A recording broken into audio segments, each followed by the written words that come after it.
Yo, what is up everyone? This is OJ over here from PlayerEssence and we're back with more Nights of Azure gameplay on the PlayStation 4. So once again, shouts out to Koei Tecmo for the review code. We are getting into the second part of my playthrough here and we've got the equipment screen. So the action is heating up a little bit. We've got some equipment that I'm actually going to put on myself and Arnis, the main character, and also on my servants. So I definitely did that. You can equip them with different things, increase their stats. Here's the world map. This is how you travel from place to place, and I actually really like this. I thought I was gonna have to go on foot, but you have a nice world map for you. So that's actually pretty cool. And this game has some interesting mechanics when you actually go into each level, and you'll see that here in just a bit. This strange cat is following me around Salem. Seems like Japanese developers like having strange cats. Strange black cats following you around. Same thing happened to me in, so yeah, I think it was Gravity Rush Remastered, but each level, basically what that said there, each level has a time limit, as you can see right up in the top corner, and you have to beat the level in that time limit. Now the time limit is pretty long, 15 minutes, especially for this one, because really there wasn't much of a boss battle or anything, there was just waves of enemies. But this is where I was kind of learning different things. Like I was like, okay, well, I thought I could only put out one servant at a time, but that is not the case in this game. You can actually put out multiple servants, which I'll do later. But once you go into a level, the first servant or your main servant will always come out. So as you can see here, once that first servant comes out, you can actually spend SP to bring other servants out, and they can stay on the map. So it's basically like another party member. They have their own experience, they have their own HP, they have their own MP. They're just like another party member, but they're servants, and they actually have their own special abilities and things that you can each do with them. They each have their own unique attributes as well, as far as defense and all that. So that's actually pretty cool, which kind of spiced up the game a little bit, because as you can tell, there isn't a lot of combo variety so far that I'm learning with Arnis. Like, I don't see a ton of different moves that she can do. It's a pretty standard hack and slash. It reminds me of Hyrule Warriors at times. At times it reminds me of Hyrule Warriors. Obviously there's nowhere near as many enemies on screen, but like some of the RPG elements and stuff like that, which is cool. I think that's actually really good. You'll actually be collecting loot in this game, so it also has like a little bit of a Diablo feel at times as well. You'll be collecting loot, you'll be getting different things, you'll be equipping them, and you'll be upgrading. And plus there's some really cool ways to get new demons in this game as well that you actually see in a little bit. So there's actually a lot to like about this game, which I thought was kind of feeling kind of flat, but it's kind of opening up a little bit more with the mechanics and what else you can do. So let's take a look more at this gameplay here. So like I said, it's really just kind of standard hack and slash.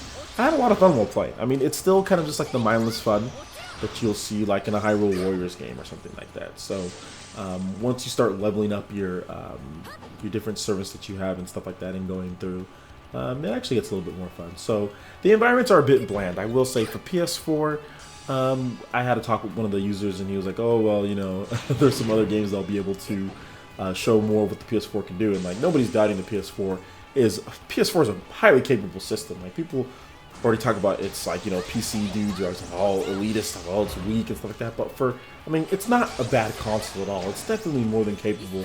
And the graphics in this game actually look very clean. They're not good, but they're clean.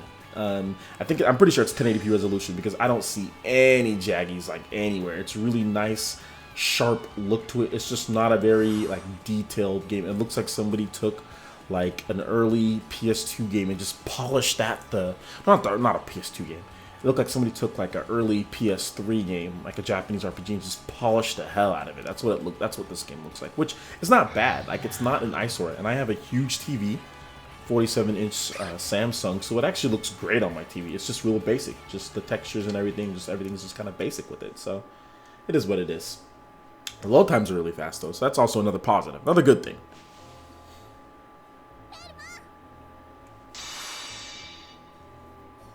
So this is what I was talking about with some of the new things that you can do with the fetishes, and you can actually earn new demons, new servants from these different fetishes,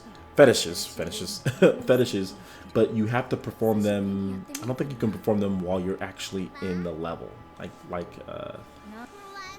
Heirloom, It says here. You have to go back to the hotel, do that, and there's a whole different process there. So it's slowly coming together, all the different mechanics of this game. But there's a ring here, and you're going to see what's going to happen.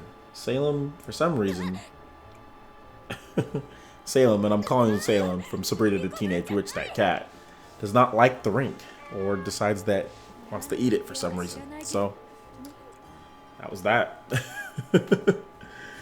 Alright, so we're actually going to... So here it's talking about the servant burst that you can do. So if you hold down the... I think it's L1. L1 or R1, one of those two. Hold down L1, and you press the button of whatever servant you have assigned, as you can see right here.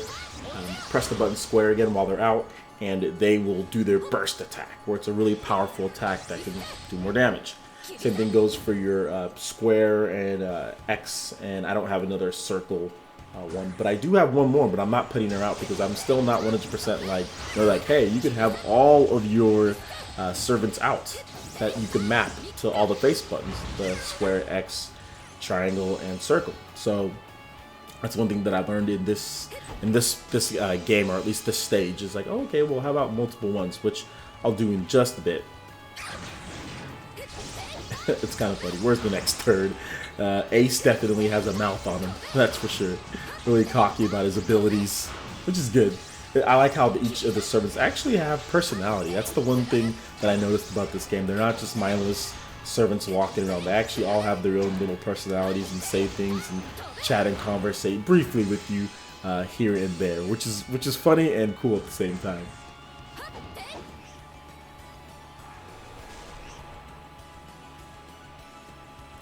With these boulders here, only your servants can break them, which is weird. But yeah, I'm not strong enough, but I have this really cool sword. I'm not strong enough, but my servants can break it by punching it. Wood punches, ace slashes. It says no enemies gets all cut grass. I think that is a nod to The Legend of Zelda. I'm almost sure that that's definitely a Zelda nod, Easter egg, or whatever you want to call it.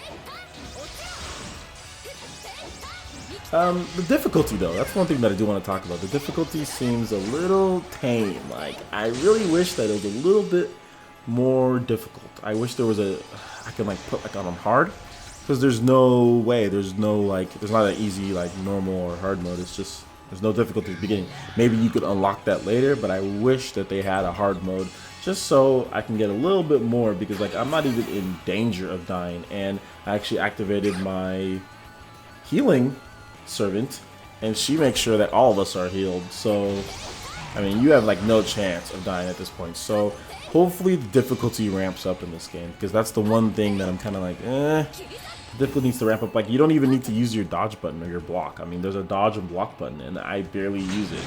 It's up to this point to where I'm like, oh yeah, I remember, I have a dodge and block button, but do I need to use the dodge and block button? Like, what's the point of me using it at all? So I just activated my burst with, what is it? I forgot what that name is of that guy. So I got a 47 hit chain, so that's good. The better chains that you have, also the better loot that you can get, the better drops that you can get, so, and more experience. So you definitely want to make sure that you're keeping your chain up. And right here I noticed, oh yeah, I have a dodge button, but don't ever need it. Good dodge button though, but don't need it, at least at this point. I'm still cautiously waiting, sorry about that, my phone, for the boss battle. I still haven't encountered a good boss battle at this point, but like I said, I'm at the very beginning of the game, so hopefully that picks up a little bit there, because I'm kind of just fighting the same enemies over and over and over again.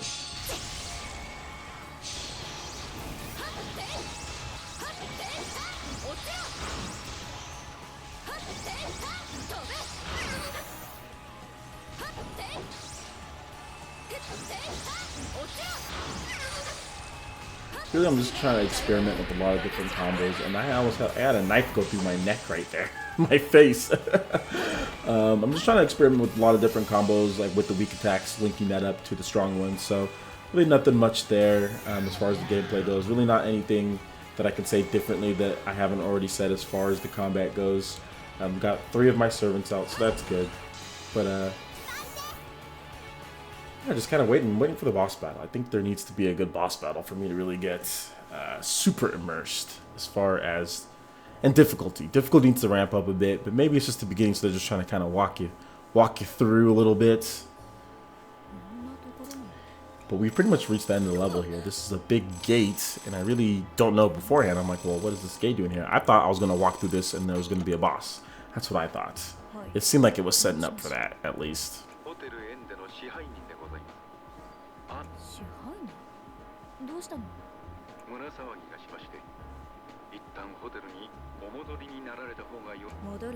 So, this is really weird because he's calling me on the phone here. It's like, how does he know that I'm here? Like, what is this?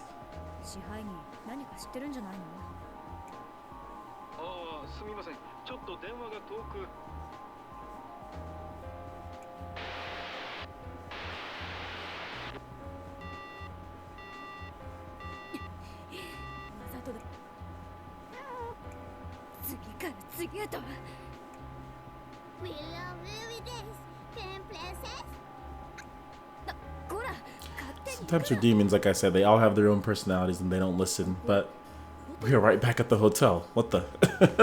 That's exactly what I was thinking. I was like, what the heck? We're back at the hotel. What's going on here? So now you know something's fishy. Something's definitely up.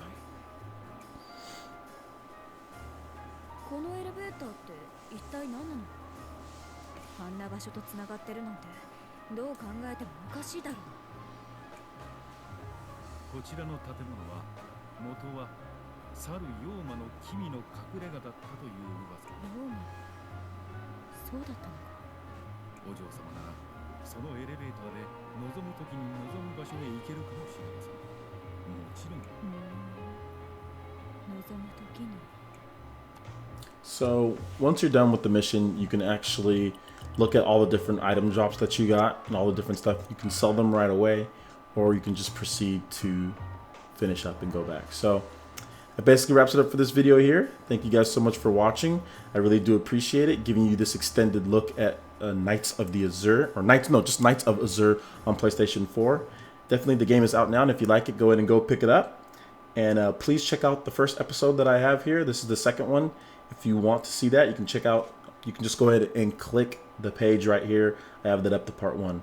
Thank you so much for watching, guys, and we'll see you for the next video. Peace.